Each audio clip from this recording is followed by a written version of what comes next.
Lorsqu'on décide de vendre la propriété sans retenir les services d'un courtier immobilier, il y a plusieurs pièges qui nous guettent. Le premier, c'est de ne pas avoir un acheteur qualifié pour le financement. On a également des problèmes liés à l'inspection pré-achat, aux négociations sur les inclus, les exclus et aussi la transmission d'informations sur l'état de la propriété. Alors, je pense à la garantie légale, je pense aussi à la déclaration sur certains problèmes qui affectent la propriété.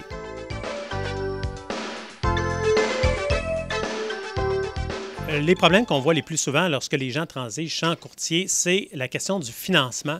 Alors, des promettants acheteurs qui ont oublié ou qui ne savaient pas qu'ils devaient mettre des conditions de financement dans leur offre d'achat. Et à quelques jours de notarié, on s'aperçoit qu'il n'y a pas de financement, que la personne n'en a pas suffisamment et ça cause des cas de désistement.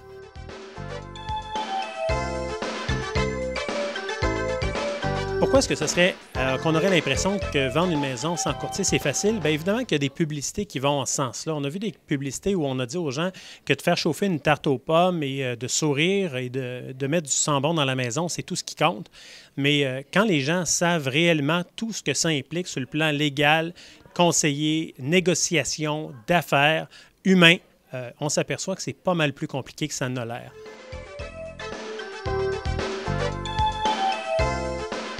Ce n'est pas à la connaissance de tout le monde qu'il y a un paquet d'informations qu'on doit vérifier, ne serait-ce que la conformité, les certificats de localisation, l'évaluation de la valeur marchande, les documents, les titres de propriété, les rapports d'inspection et autres. Alors, il y a une foule de documents, d'informations qui vont être échangés entre les gens que l'on ne connaît pas.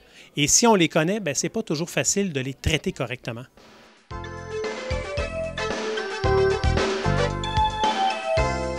Devant moi, j'avais quelqu'un qui hésite à retenir les services d'un courtier immobilier. Moi, je lui dirais, je suis avocat. Ça fait plus de 14 ans que je pratique en droit immobilier. J'ai enseigné aux futurs courtiers immobiliers pendant plusieurs années. Et lorsque j'ai eu à transiger pour vendre ou acheter une propriété, à tous les cas, j'ai retenu les services d'un courtier immobilier. Parce que je me dis, dans la vie, chacun son métier et ces gens-là sont spécialisés, ils sont formés, ils sont assurés et de ne pas retenir les services d'un professionnel, selon moi, ce n'est pas un geste prudent.